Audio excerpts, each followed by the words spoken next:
LPU ప్లేస్మెంట్ల రికార్డులు సృష్టిస్తోంది. Final year student 2.5 కోట్ల ప్యాకేజ్ పొందుతున్నారు. 1700 మందికి పైగా ఎల్పియు స్టూడెంట్స్ 10 లక్షల నుంచి 2.5 కోట్ల ప్యాకేజెస్ పొందారు. విద్యా విప్లవం ప్రారంభమైంది లవ్లీ ప్రొఫెషనల్ యూనివర్సిటీలో. తెలంగాణకు రెయిన్ అలర్ట్ జారీ చేసింది ప్రభుత్వం. రుతుపవనాలు ముందుగా వస్తుండటంతో అన్ని శాఖలు అప్రమత్తంగా ఉండాలని హెచ్చరించింది.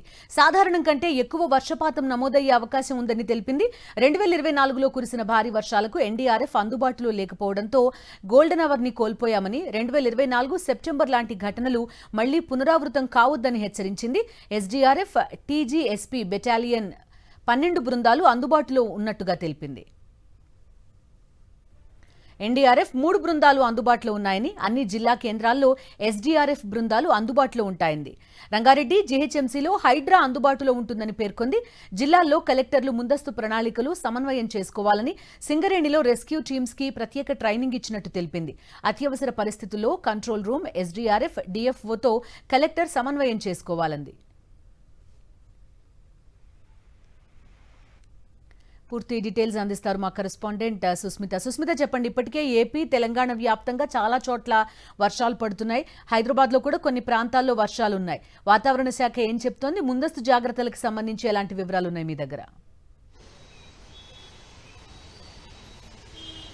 తెలంగాణ రాష్ట్ర వ్యాప్తంగా వచ్చే 4 రోజుల పాటు కూడా మోస్తారు నుంచి భారీ వర్షాలు కురిసే అవకాశం ఉందని వాతావరణ శాఖ అధికారులు హెచ్చరికలు జారీ చేశారు. ఇవాళ రేపు భారీ వర్షాలు, అలాగే అక్కడక్కడ మోస్తరు వర్షం కురిసే అవకాశం ఉందని చెప్తూ ఉన్నారు. ఇక హైదరాబాద్ నగర వ్యాప్తంగా గత 2 గంటల నుంచి కూడా అక్కడక్కడ మోస్తరు వర్షాలు, కొన్ని చోట్ల తేలికపాటి వర్షాలు అయితే కురుస్తున్నాయి. అయితే 15 జిల్లాలకి భారీ వర్షాలు కురిసే అవకాశం ఉందని వాతావరణ శాఖ అధికారులు హెచ్చరికలు జారీ చేశారు. కొన్ని జిల్లాలకు ఆరెంజ్ అలర్ట్ జారీ చేయడం, కొన్ని జిల్లాలకు ఎల్లో అలర్ట్ అయితే జారీ చేశారు. వచ్చే 3 గంటల పాటు హైదరాబాద్ నగరంలో కూడా మోస్తారు వర్షాలు కురిసే అవకాశం ఉందని చెప్తున్నారు. పంజాగుట్ట, బంజారాహిల్స్, జూబ్లీహిల్స్ ప్రాంతాల్లో మోస్తరు వర్షం అయితే కురుస్తూ ఉంది. శంషాబాద్, షాద్ నగర్, ఇటువంటి రాజేంద్ర నగర్ ఏరియాలో, అలాగే మేడ్చల్, మల్కాజిగిరి, కూకట్పల్లి ఏరియాలో అక్కడక్కడ భారీ వర్షం అయితే కురుస్తూ ఉంది. ఇక మధ్య ఏదైతే వెస్ట్ హైదరాబాద్ కి సంబంధించిన జిల్లాలో మోస్తరు వర్షం కురుస్తున్నట్టుగా కూడా చెప్తున్నారు. వచ్చే 3 గంటల పాటు కూడా ఇదే విధంగా ఉండే అవకాశం ఉందని కూడా చెప్తున్నారు.